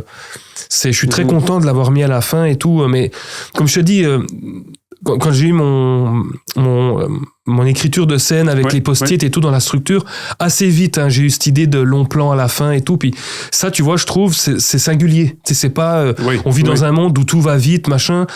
Quelqu'un pourrait dire, c'est lent, on se fait chier, il se passe rien, tu sais. Alors que moi, non, moi j'aime, tu sais, je te parlais de Béla Tarr aussi, qui nous a quittés il y a un mois. Grand cinéaste hongrois, qui a inventé d'ailleurs, du moins, son style de cinéma, c'était le slow cinéma. Il faisait des œuvres assez denses. Assez profondes aussi, des longs plans séquences, des mouvements lents, etc. Puis moi, ça vient me chercher, tu sais, c'est une approche de cinéma singulière, certes, mais pour moi, c'est du cinéma, c'est une expérience de cinéma. Puis c'est aussi une de mes nombreuses influences, quoi, bien sûr. Ouais. C'est, ben tu vois, justement, je reviens à la scène de la salle de bain, mais c'est comme une des scènes marquantes de la première fois que j'ai vu le film, puis tout, durant ma durant mon deuxième visionnement, en fait, je me demandais à quel moment cette scène-là allait venir, me souvenant pas que c'était comme la dernière scène, même si ça porte ce message-là, mais t'as réussi ton intention parce que c'était la scène qui me restait en tête, puis je me disais, écoute, non, c'est quand donc elle vient cette scène-là, puis tout, fait qu'au final, c'est comme la scène qui reste là, le moment que t'as voulu présenter, puis la façon qu'on se rappelle de leur amour un pour l'autre ou de leur rapprochement. Donc quelque chose de très simple, en fait. Au final. Ouais, c'est parce que tu sais, on vit dans un monde compliqué où on complique tout. Puis j'ai l'impression que souvent on a peur de faire simple. Mais faire simple veut pas dire chose aisée puis facile à faire. Non. Mais il faut pas avoir peur de faire simple. Tu sais, moi, quand je travaille des fois avec des directeurs photos, je leur dis toujours mon approche, je dis écoute, moi j'aime le less is more. C'est dans le sens, à chaque fois qu'il y a une scène comme ça, je me dis comment on peut raconter cette scène de la manière la plus minimaliste possible. Puis c'est pas du m'en foutiste, au contraire. C'est vraiment une vision singulière, dire comment tu simplifies ça pour que ça soit encore plus fort. Tu vois, t'as un exemple, par exemple, il y a des films américains là, ils vont filmer un détenu comme on a vu 10 000 fois là, tu sais, avec les vitres sans teint là, où tu vois les deux policiers, le policier en face du détenu machin.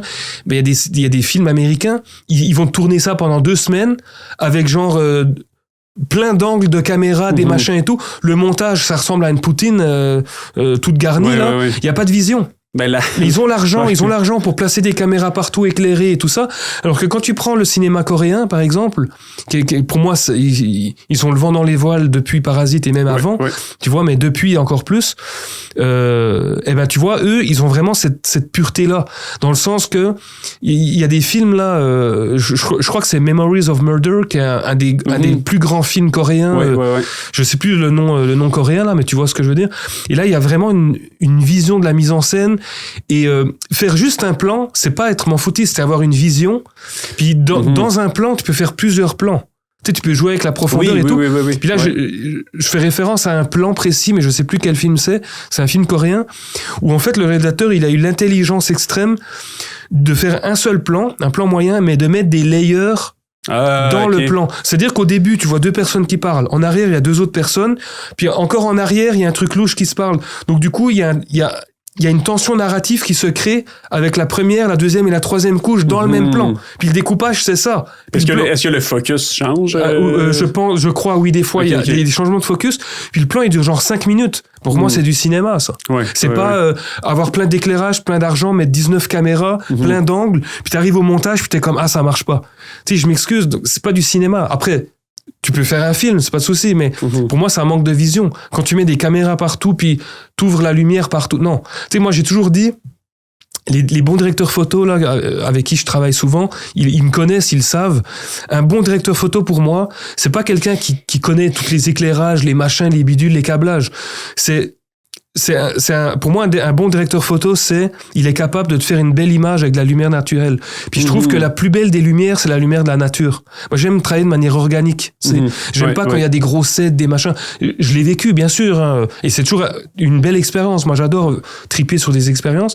Mais en tant que cinéaste, moi, c'est sûr que mes œuvres, je veux les rendre les plus organiques possibles. Dans le sens, voilà, tu travailles avec la lumière de la nature. C'est la plus belle des lumières pour un directeur photo. Après, bien sûr, il faut être capable de la manipuler aussi. C'est ça que j'allais dire. Naturel veut pas dire on se met en plein soleil à midi, qui est la pire lumière, puis tu tournes. Ouais. Non. Il y a toute une préparation de telle heure à telle heure. On a tant de minutes pour tourner. Nanana. Tu peux jouer aussi avec de la diffusion. Lumière naturelle veut pas dire rien. Mais j'aime travailler comme ça, de manière organique, sans. Après, c'est sûr. Je dis ça, mais si tu veux faire des scènes de nuit, là, t'as pas le choix d'éclairer. À moins de faire comme Kubrick avec des lenses qui ouvraient à 0.2, je sais pas quoi. Ah ouais? Ouais, tu sais, Barry Lyndon.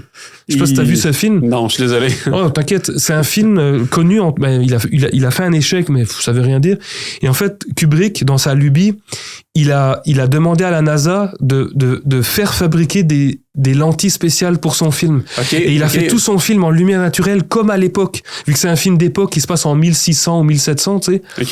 Donc, c'est que de la lumière naturelle, ce film. Wow. Et en intérieur, il a filmé avec des bougies. Et donc, tout est diégétique, dans le fond. Tout est diégétique. Wow. Il n'y a aucune source ajoutée, tout est lumière naturelle à 100%.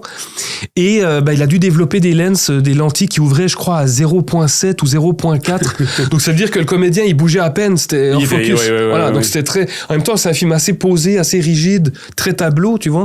Mais anyway, ça c'est une autre manière, tu sais. Mais voilà, j'aime bien travailler organique comme ça. Puis il faut. Ce que je veux dire par là, c'est que du moment où tu connais le soleil. Je pense que t'es déjà un DOP.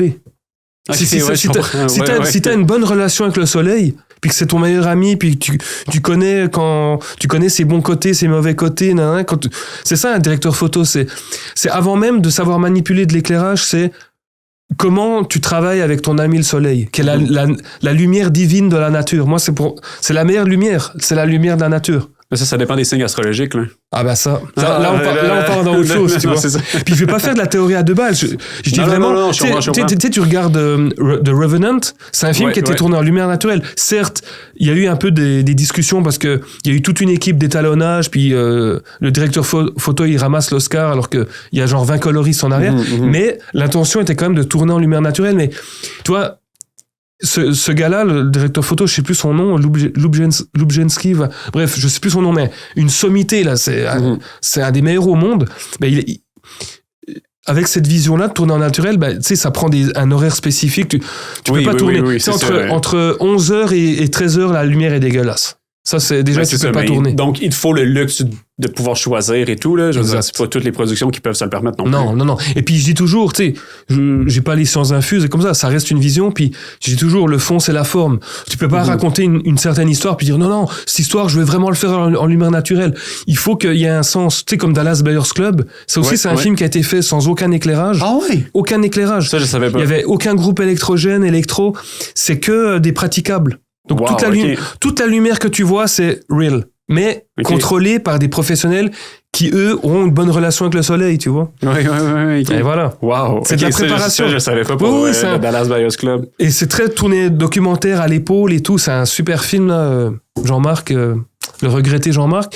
Mais voilà, c'est ça.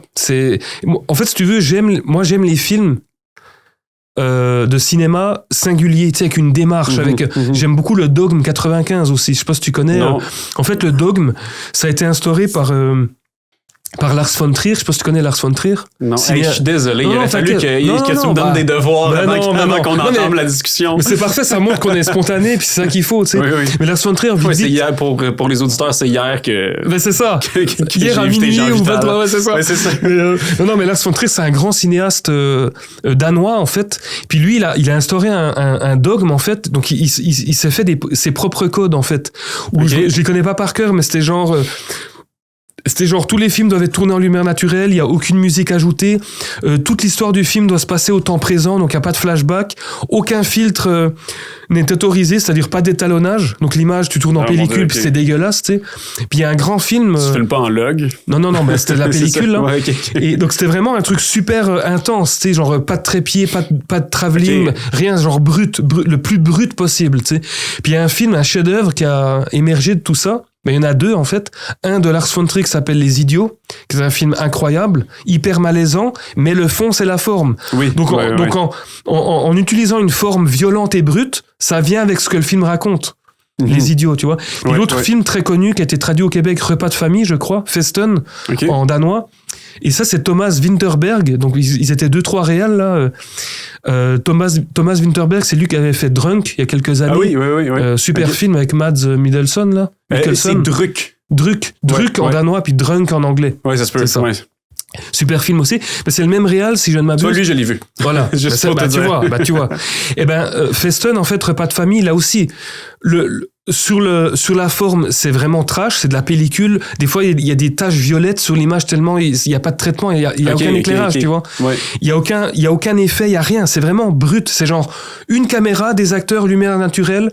L'histoire doit se passer au temps présent d'un point A à un point Z. Aucun flashback. Théâtre. Non.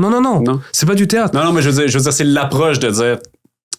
Mais théâtre. Même pas. Non. C'est, en fait, ils font un film comme normal, mais sauf qu'il n'y a pas d'éclairage, il n'y a pas de travelling, il n'y a pas de trépied. Ah oui. C'est brut. Mais je voulais dire, c'est théâtre dans le sens que faut que ce soit le jeu des acteurs qui présente le film, tu sais, qui soit convaincant. Ils le sont dans ce film Repas de famille et comme je te dis, la forme est hyper violente et brute, mais elle fonctionne avec le fond. Oui, le fond est vraiment trash.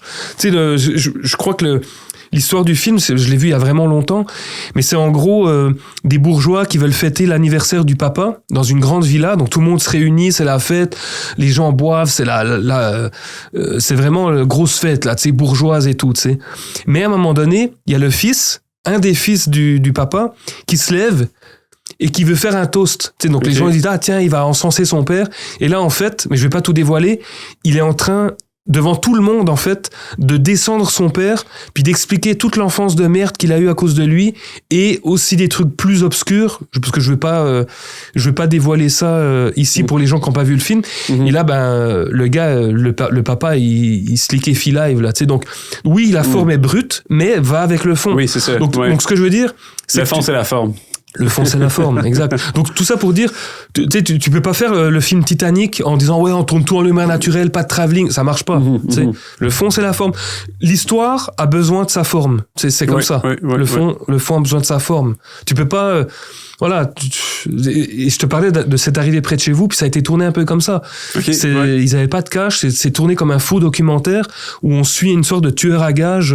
C'est un chef-d'œuvre. Je dis rien, Marco, mais même pour les gens qui l'ont pas vu là, regardez-le. C'est un film, tu sors pas indemne. C'est brillant. Puis tu penses que c'est spontané, mais toi, ce film-là, Marco, il est très écrit, au mot près. Tout est calculé. Tout est calculé, tout est écrit, mais on dirait pas, de par le jeu de Benoît Poelvoorde, là. Grand film. Faut que tu vois ça. Parfait. Tu vas me dire, merci Jean Vital. Je vais l'écouter ce soir, aussitôt que je rentre chez moi. C'est arrivé près de chez vous. Tu vas capoter. C'est du génie pur. Juste pour te dire, quand il était sorti en 92, c'était l'année où Tarantino a présenté Reservoir Dogs à Cannes. Tarantino était présent à Cannes. Eux aussi, ils ont été sélectionnés. Tarantino est allé rendre visite à l'équipe, ils sont 3, tu sais. Puis il a dit, ouais, j'adore votre film, c'est un chef-d'œuvre. Donc de Tarantino, ils ont eu... C'est un grand film. C'est comme un faux documentaire, en fait. Je t'en dis pas plus. Parfait. Avant qu'on ouvre les micros, tu m'as dit, pour moi, il y a du divertissement, il y a des films et il y a du cinéma. Puis il y a plus de catégories. Il y a les films, il y a les films / divertissement, puis il y a le cinéma. Oui.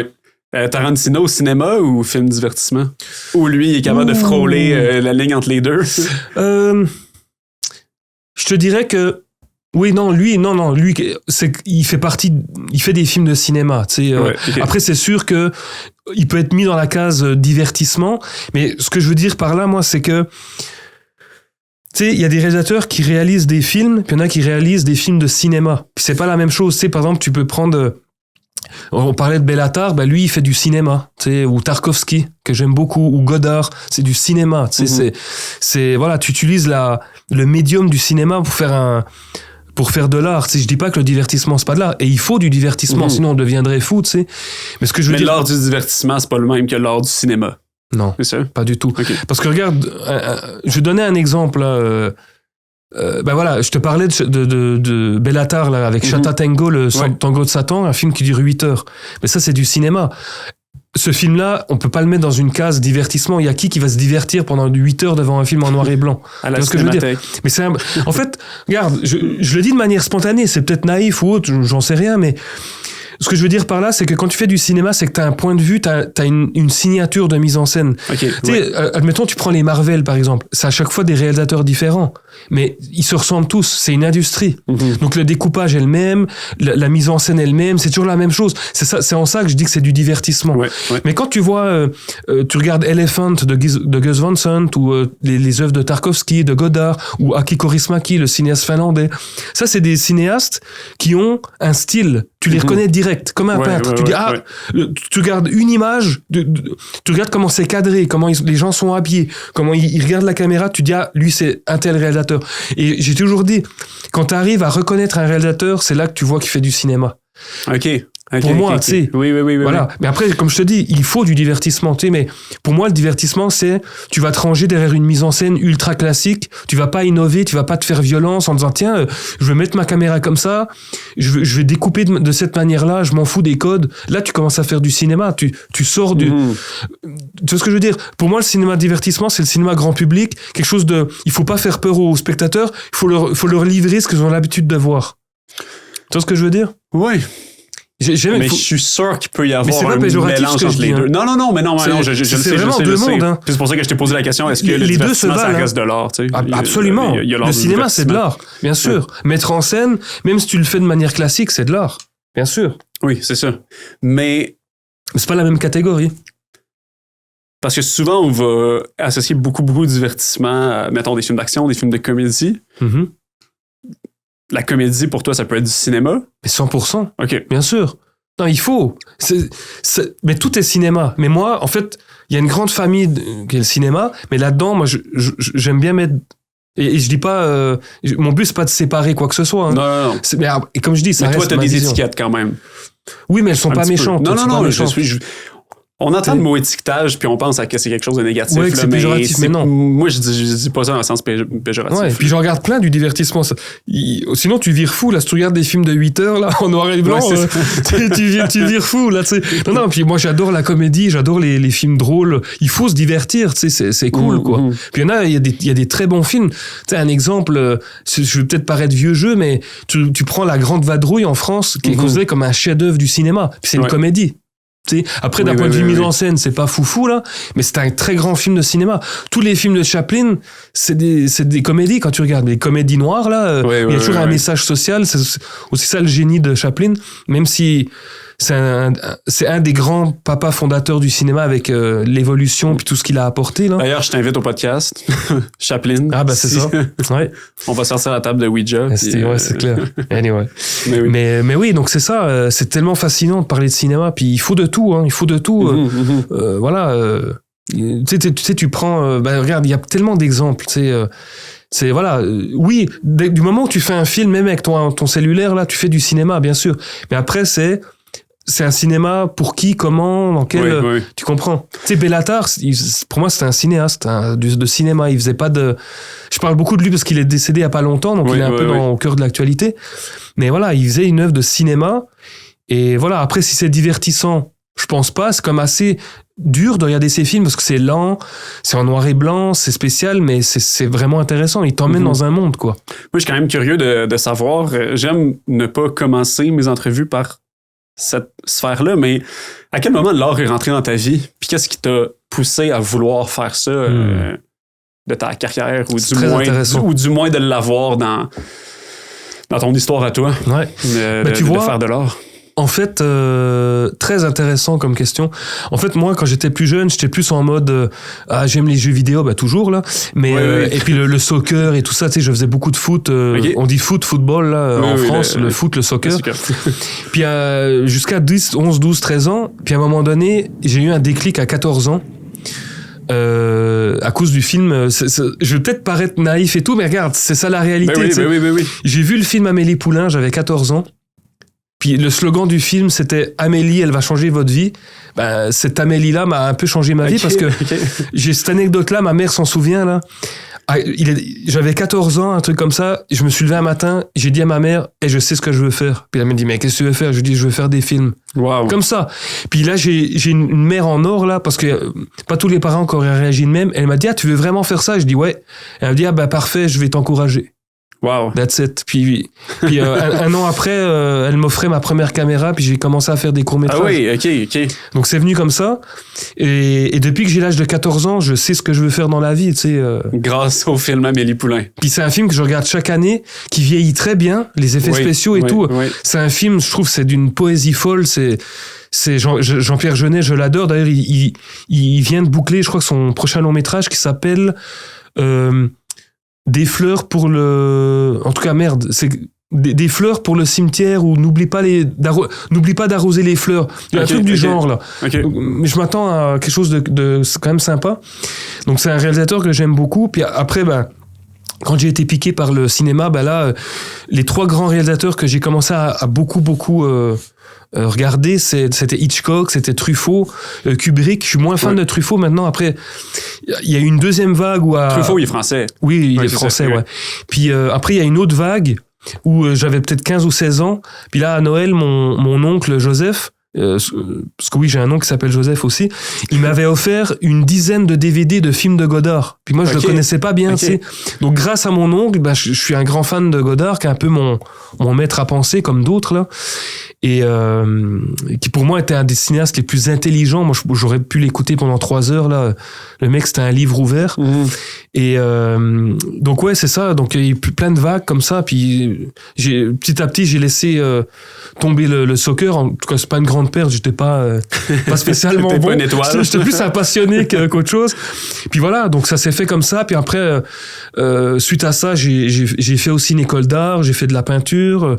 J'ai fait des expos de peinture aussi. Là, j'en fais moins depuis une couple d'années. Ouais, j'ai exposé dans ma région à 2-3 reprises.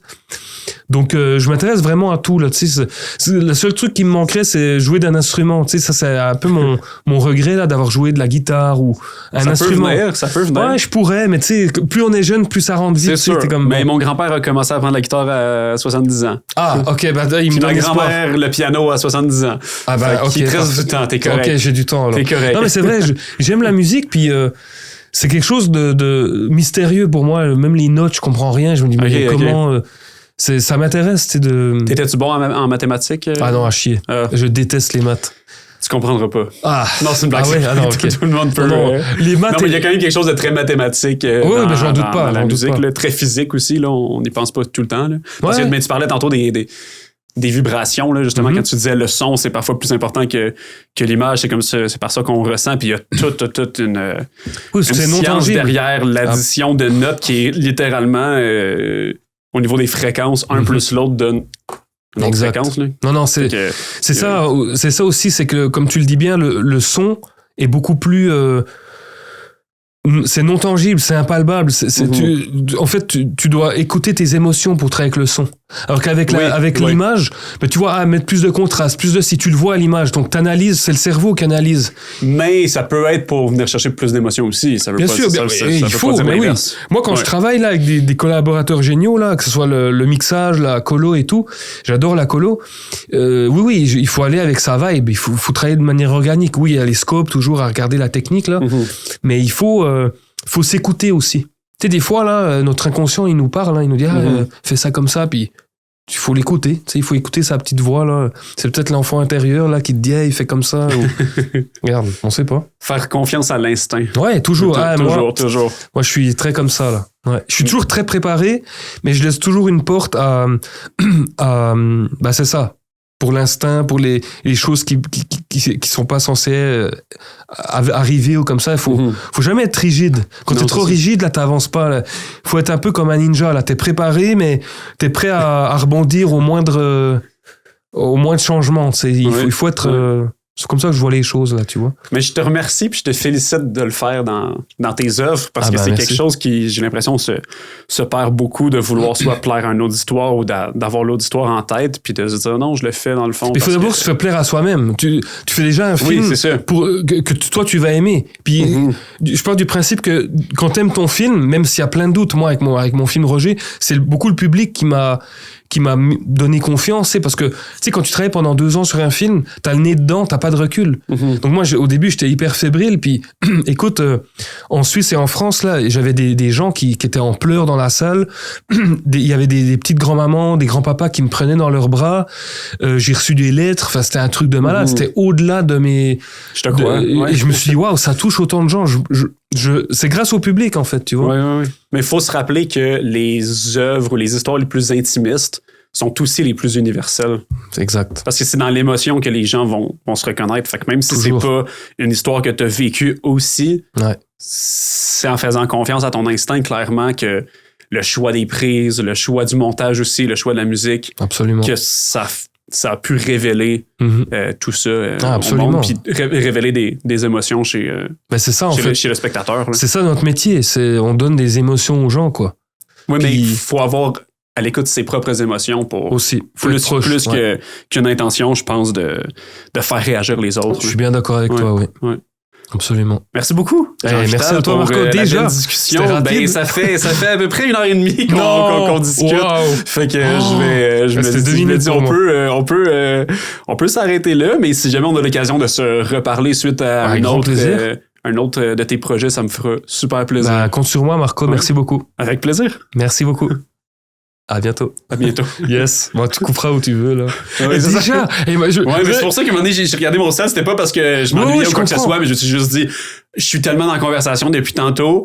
Je suis pas capable de dire si ça fait 20 minutes ou si ça fait bientôt 1h30. Parce que moi, c'est juste pour ça. Parce que moi, je m'attendais à ce que tu dises, tiens, parlons des autres projets. C'est quoi? Je me suis dit, tiens, non, mais que Roger, c'est bien. Sincèrement, je me suis dit, est-ce que je te relance en disant, en pub, t'as quand même le besoin de... Tu sais, parce qu'en publicité, quand t'en réalises une, j'imagine que t'as un peu moins la liberté artistique de faire ce que tu veux. Ouais. Fait là on est plus dans... Je vais pas dire classique, parce qu'il y a des réalisateurs qui innovent en pub, mais t'as beaucoup moins de liberté, parce que c'est le client qui a l'argent, machin, qui a le budget. Ben oui, c'est ça. Puis c'est toute une autre game, mais une game que j'adore. Moi, perso, j'adore travailler en pub, parce que la pub, c'est quoi? C'est répondre à une demande d'un client. Puis nous, en tant que réalisateur, avec l'équipe, justement, de production, c'est de prendre le client par la main, de le rassurer, et puis de lui dire, voilà, on va amener votre vision... à bon port, et puis on est là pour vous, puis il y a vraiment tout un travail psychologique aussi, parce que même au cinéma, un tournage, c'est de la psychologie, il y a une synergie d'êtres humains qui travaillent ensemble autour d'un projet commun, puis c'est génial la pub, tu sais, donc voilà, c'est un autre monde, mais c'est tout aussi passionnant. Sinon, j'en ferais pas, évidemment, quoi. Non, j'imagine. Mais j'adore la pub, évidemment. Je me souhaite d'en faire davantage, mais honnêtement, je suis quand même bien entouré en ce moment avec une bonne équipe et d'autres gens aussi éventuels. Chez Coloc. Ouais, c'est ça, une jeune boîte, là, ils entament leur 3e année, je crois, cette année, puis je suis vraiment chanceux de travailler avec eux, là, c'est vraiment... une super équipe, puis on a plein de projets pour cette année, donc là je travaille avec eux depuis juin 2025, mais je suis pas exclusif, tu sais, je peux travailler pour qui je veux, je suis vraiment voilà, mais c'est avec eux que je travaille le plus pour l'instant, puis je suis vraiment choyé, là, c'est des gens que j'adore, donc c'est vraiment, on a vraiment un esprit d'équipe, puis on se dit les vraies choses, on est transparent, on avance main dans la main sur chacun des projets, donc c'est des gens super ambitieux, super gentils, qui ont une vision, qui savent ce qu'ils veulent, donc moi ça me correspond à 1000%, donc je suis vraiment choyé et content et chanceux de travailler avec une boîte comme ça. Et puis pour cette année, je me souhaite aussi collaborer avec quelques autres boîtes à gauche à droite aussi pour me donner un peu plus de travail, quoi. Mais ça vient de me faire souvenir que je t'ai pas posé la question. Mon émission s'appelle... C'est pas encore fini, là. Non, je sais, je me suis dit que j'allais le garder en plus. Le côté pub, tu pourras peut-être le mettre un petit peu, oui, mais je vais garder tout. Ouais. Je vais garder tout. Là, je me demandais, en fait, une question que je pose souvent. Je pense que je l'ai posée à tout le monde jusqu'à présent, je l'espère. Mon émission s'appelle La ruée vers l'or. Je me demandais, toi, c'est quoi ta ruée vers l'or? C'est quoi vers quoi tu te rues? Mais je sais pas si c'est ruer, en fait, c'est un je comprends tout aussi, à fait. Mais c'est quoi, toi, ta propre... Moi, honnêtement, mon objectif est très simple. C'est continuer à faire ce que je fais, à faire des films. Là, je finalise mon 2e long. Je suis en train de travailler... travailler, c'est un grand mot, mais je suis en train de faire une demande pour le calque encore. Là, la preuve que je lâche pas. Sur un long métrage documentaire expérimental, cette fois-ci, qui volontairement... devra durer 120 minutes parce qu'il y a un lien. Ok. La durée dans ce film aura un lien, mais j'en ai peut-être dit un peu trop. Mais en fait, c'est ça. Moi, mon but là, quand je travaille, je suis le plus heureux. Donc tout ce que je souhaite, ma ruée en fait, c'est d'avoir la santé, de mourir le plus vieux possible, puis de faire des films tout au long de ma vie.